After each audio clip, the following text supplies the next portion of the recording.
everyone, no? Gandang gandang afternoon po sa inyo lahat.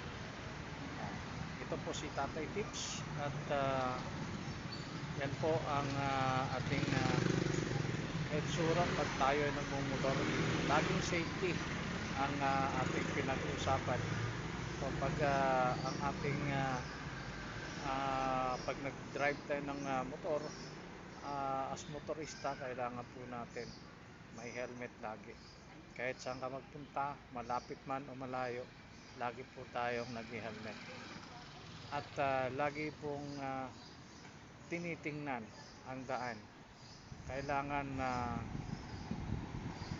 madali kang mag-decide sa pagiging motorista kung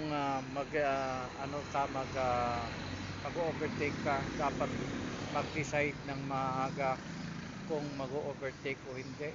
Huwag mag-alanganin para hindi mapunta sa disgrasya. So guys,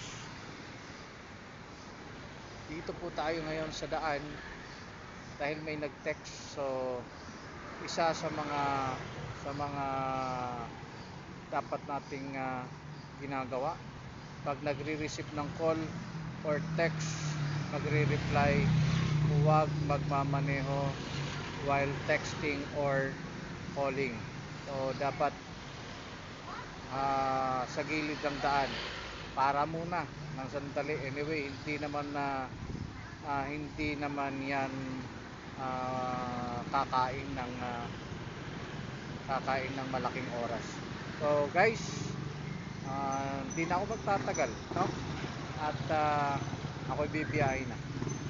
So God bless po sa lahat ng motorista. Bye bye.